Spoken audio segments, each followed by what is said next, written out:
Order in the court, order in the court. This is Nikki Nasty. I will be representing myself, Nicole Rafiee versus Nicole Rafiee. My most problematic moments of 2021, an art installation by Nicole Rafiee. Let's get started. A few months ago, I made a video called Men I Would Cheat on My Boyfriend With. A lot of the men were angry. My boyfriend wasn't. He's still with me, as far as I'm concerned. But I love these PowerPoint videos, and it's always fulfilling my dream of becoming a teacher. No, it's not. I've never wanted to be a teacher in my entire life. I kind of don't really like kids that much. I'm back. I'm in new attire now. Don't look. Well, that's kind of the whole point of my channel, is for you to look at me. But this is a blazer. Oh, that's dust. I let this girl borrow it my freshman year of college, and then I had to beg for it back. But turns out she moved to a different state while still attending the same college. Anyway, I had to ask her roommates if she could dig in her closet. It doesn't matter. The boxers, in case you care, they have chili peppers on them. I got them because it doesn't matter. It literally doesn't matter. Anyway, I made this entire PowerPoint because I wanted to wrap my whole year up. I was thinking to myself, okay, Nicole, what did you do this year? You have no idea. You don't remember. You're not taking your omega-3s often enough. You have no memory because no one has any memory throughout the entire pandemic. Something's wrong up here. You hear that? It's hollow. So I needed to make a whole PowerPoint presentation. I had to look back into my entire camera roll. Guess what, guys? After looking through my entire camera roll, I still don't know what happened this year. I'm not going to remember this entire half hour of me filming this video after I'm done with it. You know that one song by Bo Burnham? Bo Burnham. You guys know that one song by Bo Burnham? I'm problematic. Yeah, we all forgot about that documentary too. Because no memory. Hollow. Stole this toy from my cat. She's fine. She has no idea what's going on. What's in her head? Nothing. Hollow. She has no idea. Like I said, my most problematic moments of 2021 in art installation by Nicole Rafiee. Make sure that you subscribe if you want to be nasty. If not, you're disgusting. Also, make sure you have your bell notifications on so you know every single time I post or else you are gross. Let's go. Okay, what this video means. I want to set some clear guidelines here. I can be problematic. We've been over this. I can be a little problematic lady. What does problematic mean? That is up for interpretation. We'll get into that, about what this video does not mean, but hold on. Hold your horsies. I am mostly problematic towards myself. While I was making this PowerPoint, I realized I am extra problematic towards the beginning of the year. And then we kind of calm down towards the end of the year, so that's nice to see. So I'm hoping that 2022 is filled with less problems. That's how a flowchart works, right? I will continue to be problematic, and that's a pinky promise. I don't know at what rate, but I hope you guys stick along with me. Maybe not at Tana Mojo rate, but... And I have already been problematic in 2022. We're currently that many days into 2022, and I have done some problematic things depending on who you ask. Next one, what this video does not mean. Let's make it clear, okay? This video does not mean that I will be coming out with a Notes app apology. I can pinky promise you that, okay? And I mean, if I have to, then I will issue out an apology, but not in Notes app form, okay? I'm gonna use fucking Canva. What this video does not mean that I am coming out with an eyeshadow palette with Morphe Cosmetics, okay? I'm not falling down that line. I know that's usually the kind of, the pipeline that it goes through. It's like, ooh, gets into makeup, ooh, problematic, ooh, talks to minors, ooh, Morphe palette. I'm not doing that. What this video does not mean is that I have been unable to secure sponsors. Let's get into it. Special thanks to today's sponsor, BetterHelp. Thank you so much, BetterHelp, for sponsoring today's video. Kisses. BetterHelp will help you assess your needs and match you with your own professional licensed therapist. And you can start communicating within 48 hours. It's not a crisis line, it's not self-help. It's professional therapy done securely online. There's a broad range of expertise within BetterHelp's over 20,000 plus therapist network, which may not be locally available in many areas. And this goes for all my viewers because the service is available worldwide. You can log in at any time and message your therapist. You'll get timely and thoughtful responses. You can schedule weekly or phone sessions so that you never have to sit in an uncomfortable waiting room like you have to do with traditional therapy, because trust me, been there, done that. BetterHelp is committed to facilitating great therapeutic matches, so they make it free and easy to change therapists if needed. It's more affordable than traditional offline therapy, and financial aid is also available. BetterHelp wants you to start living a happier life today. Visit betterhelp.com/Nicole Rafiee, that's better HELP, and join over the 1 million people taking charge of their mental health with the help of an experienced professional. Special offer for my subscribers, get 10% off your first month at betterhelp.com/Nicole Rafiee. Thank you, BetterHelp. Let's start. Ready? January. You know the song. What that jaw do? This is my night guard, as you can see. Sorry if I made a lot of spit noises into the mic. I was just kind of salivating looking at my night guard.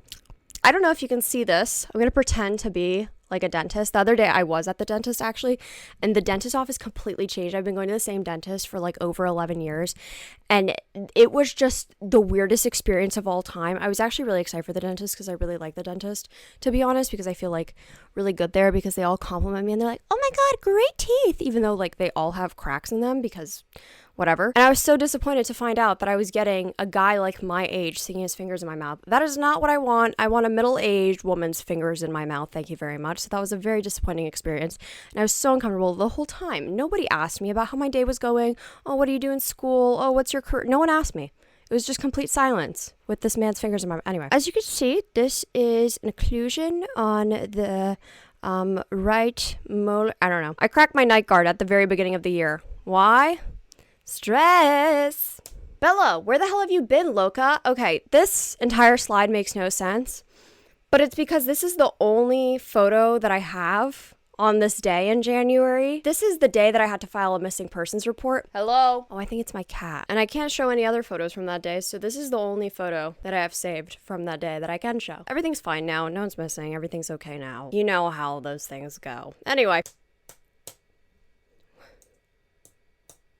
Stop. On this week's episode of 6 Months and Pregnant, I never wanted to talk about this situation online because it truly scarred me. Basically, someone was allowed to watch Miss Clemmy. This is Clemmy. This is my pride and joy. This is everything and more to me. Without her, I disintegrate. Someone had watched her and didn't tell me that she had accidentally gotten out of the house, which she's never been outside before. She's only ever been like on the deck under supervision. And she was also in heat at this time. So if you know what heat is, I don't have to say much more. You should know. You all are probably in it. Disgusting. But Clemmy was in heat. Apparently she was only out there for like 20 minutes, but there's a lot of stray cats out on my street. This is when panic started to set in. I didn't know if Miss Clemmy, the 6-month-old pride and joy, was pregnant or not, because I had found out many weeks later. I was like, oh my God, your belly, it's getting so swollen. You probably have parasites again, you little barn cat. Hee. And then that person decided to tell me that Miss Clemmy might be pregnant. That person is never allowed to watch Clemmy ever again. Thank you very much. That's when I found out that cat abortions are actually a thing. I didn't know that. It was a very stressful and panicky time for me. I literally like called and tried to schedule like a little cat ultrasound. I'm like, hello, my little teenage daughter, or I don't even know if she's teenage. To me, she's a toddler. I think there's a possibility she might be pregnant. I was sobbing. My biggest fear is pregnancy. Imagine when your child might be pregnant. It was fucking terrifying. Anyway, she got spayed because her spay appointment was February 14th. She couldn't just hold it in for a second. Like, Jesus Christ. But anyway, she wasn't pregnant. Everything's all good.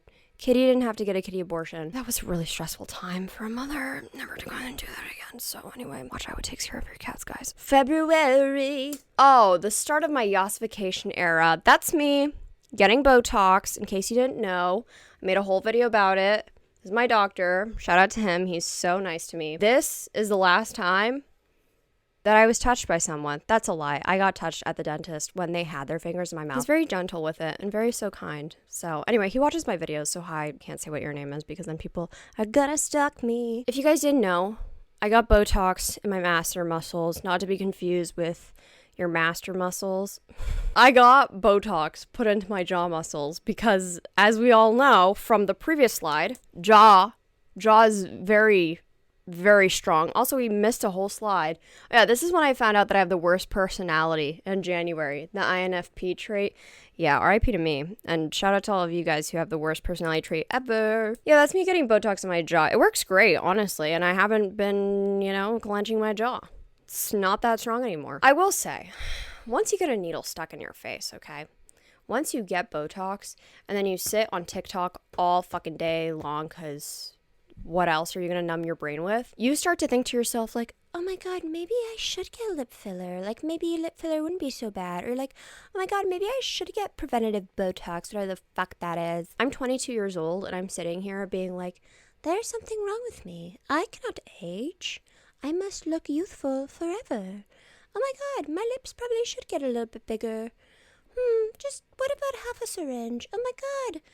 My clinic, it's sending me a coupon for lip filler. That's the thing. You can get coupons for lip filler. Like, it's like a reward system. Like, you get points and shit. Like, it's almost like we're at Giant. You know, the grocery store. That's all I have to say about that. I didn't get anything else. I'm not actually going to do anything more other than Botox in my jaw to stop me from, clenching or anything.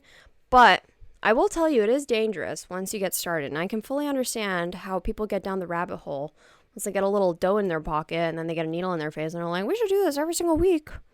Girls' night. This is the time that I asked Trisha Paytas to be my Valentine's Day. I don't know what I was thinking. Next. March. Surprisingly, I didn't really do anything bad in March, which is shocking. I think it was like a relief for how shitty March 2020 was. So it was like, it's okay, girly. Nothing bad will happen. April. This is me on my way to court. I wish that I was kidding, but I'm not at all. This is me on my way to court. I don't have a photo of me after court because it wasn't pretty. I can tell you that much, okay? I've been preparing, like I said, for my Elle Woods era. We had a glow up, all right? I don't know if I'll ever be able to get into why I had to go to court.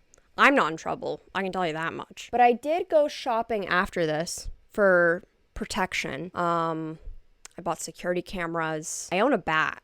We got bats sent in the mail recently. They're going into my new apartment. When I'm saying bats, I mean like baseball bats. Like, I got full-ass baseball bats to keep into my apartment. Don't fuck with me. We're all good now. We're fine. I had to spend thousands of dollars on therapy for this. Yeah, this is an even bigger problematic moment for me. The fact that I didn't fucking adopt these cats, Basil and Sage. Basil doesn't have his left eye. Sage doesn't have their right eye. That's adorable. One of them always has an eye out for Selena. I should have gotten them. Anyway. May. As you can see at the bottom of the screen, right around here, that's my boyfriend up here. This is me sitting on the toilet. This is me angling my camera up. And this is me showing a mole that I had removed from the back of my head. It was non-cancerous. Thank you for all of you asking. My dermatologist was very kind to me. I had a full body examination. I literally just had to stand there in my underwear. And then he had to take a little peek. He's like, I'm so sorry, I have to do this. And then he took my underwear back and then snapped it. It was fine. And it's not in a creepy way. I get it. I don't have cancer. We're good. I got this big ass chunk removed from me. They just sliced it off. And then my immediate reaction was to touch it with my dirty ass finger. It's gone. Please don't grow back. Thank you. June. This is a lapse in judgment because I drove over 2 hours to see the man himself, Julian Casablancas, perform in New York at New York's first indoor vaxxed concert. I had an amazing time. I really thought that I would meet him. And I did go right after I went to a funeral. This is me. Absolutely no free feed on my channel. I already give you guys free armpits, and I've seen what you've done with that. No more. This is me with literal... I think it's expired. It is actually expired. A few days old. Expired sour cream all over my legs because I had such a severe sunburn. I'm getting comfy here. This leg right here, it's now permanently damaged, and I will probably forever have issues with that leg. I'm going to probably go in for another checkup. I'm going to be like, hey, Mr. Dermatologist, can you check out my little leg? Because this entire leg is now a cancer city. Because there is no possible way that after that severe burn that there is not some squamous cells in there, okay? It's really fucking bad. I could not walk. I would scream and I would walk. I had to go to Target and buy hemorrhoid cream because I heard that it's really good for your, nothing was working. Don't you dare fucking comment that I should use aloe vera. You think I didn't try that? I did. The expired sour cream didn't work either. And my mom, it doesn't matter. Okay, sorry. Sorry that I even brought this up. July. This is me. You might think I'm in a hospital bed. It looks like that, right? It's like, oh, poor sick little Nicole. Oh no. Mango, Trader Joe's freeze-dried snack. Oh no, smut on her little Kindle. Oh, in the hospital. Poor you, Nicole. No, I'm literally in quarantine awaiting to be put in a Mr. Beast competition to win thousands of dollars. Look at my sick little face. Look at me. All smug. Sitting there like, I'm so cool. It was fine. It was a good time. It was a good experience. The quarantine wasn't. Fine, I'm grateful for it. Thank you so much, Mr. Beast. Please don't take my money back. August. I am a hypocrite. This is me on the day that I bought my first car. I had a car previously. It was my mom's. I saved up all my money working at Bolt Life for it. And then someone else was driving it, and then it got Totaled. So it wasn't my fault, but I didn't have a car and I didn't need a car in college. But, you know, it's a little tough when you're 22 and you live with your parents. I just needed a car because I could not stand the fact that I just needed my own car. I just needed my own fucking car. This is my own car. And I'm a hypocrite for it because, you know, I'm all about sustainability. Oh my God, save the planet. And here I am. Look at me. Gas guzzling. I tried to get a Prius. I got shagged. So this isn't like really problematic because it's a great haircut. I still have it to this day. I love it dearly. I will never be letting her go. It's the best move I ever made. However, you know that when you get a shag, you are going through something. I remember every single time I would ask my old hairdresser for bangs, she would be like, oh my God, did you and Adam break up? No, girly. Just want to look like Joe and Jet, okay? Get over it. September. This is my birthday month, and I think the universe once again was like, let's give her a break. Let's slow down a little bit. Not problematic. Nothing in September was problematic because I was born that month. So it like cancels it all out. Pem does. October. Okay. This is the most problematic thing probably of the entire year. The fact that I took a photo of myself crying. When I reach an all-time deep low, like we're all the way down here, is when I film a video of me crying. Okay. That's not happening, but I'm just letting you know. I just know that October was rough. So I feel like this is pretty warranted. I watched a lot of Sex Education. Okay. I watched all 3 seasons in like 5 days. Oh, right. It's because I'm starting meds. These meds sucked, so there should be like a med review website where it's like rate my professor, but it's like rate my drug. There probably is one. Anyway, that's me and my stupid fucking face, like holding my pill bottle next to it, being like, oh my God, this is the drug that's gonna change my life. And then it ruined me. Prime example. This is why you should never say yes to big pharma. Say no to big pharma, say no to big drugs, and say no to fucking Freddie Mercury. That's what'll happen to you. November. This is a fucking natural antidepressant. Let me tell you that much. Please hold. Hello? Vegan God here? No. Vegan. Vegan God here? I still live with my parents for another few weeks, so I should probably stop being annoying. Vegan God, say goodbye. Anyway, this is my truth. I bought this mic. And then now I don't have to be on antidepressants anymore. I'm just kidding, guys. I got on a different antidepressant. I'm a big slut for big pharma, okay? December. Oh, yes. Here's the throuple, if you guys didn't know. I'm just kidding. I'm not a fucking throuple. It's my boyfriend. This is Adam. That didn't make sense. This is Adam. This is Kaylee. And, well, okay. I'm the type of person where when I want something, I want it so bad that I will go through any great lengths to achieve it and get what I want, okay? I don't chase, I attract, okay? Actually, I did do a lot of chasing in this situation. I found the perfect house to rent, and I was so obsessed with it, so in love with it, that I made arrangements to see it, like, immediately, and I brought, like, my check and everything. I was like, I'll put a deposit down, like, don't worry. Everything's gonna work out. And I was so for certain that things were gonna work out and that I was gonna live in this place. I like imagined where I was gonna put everything, and I imagined my whole life in there, and I was like, I'm gonna live there for years. Actually, I am gonna live here for years. I'm actually gonna raise my kids here. I was shooting way too far. That's how you knew that Nicole was off the deep end, because I was picturing kids. I'm terrified of them, remember? I really thought I was gonna live in this home. It wasn't perfect on the inside, I will admit. And the situation just all around wasn't perfect. When I want something, I get delusional. I will admit it. We lost the house. We didn't get it, which was so disheartening because I literally like sprinted to the post office. I was jumping through all these hoops. I was pulling all the stops. I was acting actually ridiculous and I didn't recognize myself. Yes, I did. It was exactly like me. However, you know, Adam and my best friend Kaylee were like, you're sick in the head. And we're like, yeah, we knew that. We knew that. We knew that. We knew that. The landlord didn't approve me, so he can kiss my little fat juicy ass. And then something just traumatic happened, which was the fact that I didn't adopt this cat. Laverne, look at her. Why didn't I? Biggest regrets. That was very fucking problematic of me. And then I actually got an apartment. That's me and my mommy. I got my own place. And that was very problematic of me. The fact that I'm leaving this sweet woman. Wild ride. I can't wait. I would probably rate this as one of the biggest problematic things that I've done all year. And I promise this time I really am moving out though, guys. If you guys have been on my channel for a while, you guys know that I move into apartments and then I like leave after like a week. That's a tendency. It's a thing. We're good now. I'm actually going to live here. The last and final thing that is the most problematic of all the things that I've done in 2021, my friend Jake actually asked me when I'm returning back to therapy because of this thing. And my manager said that it's absolutely vile and disgusting, but I'm in love with it. Baby head candlestick. I did in fact buy it.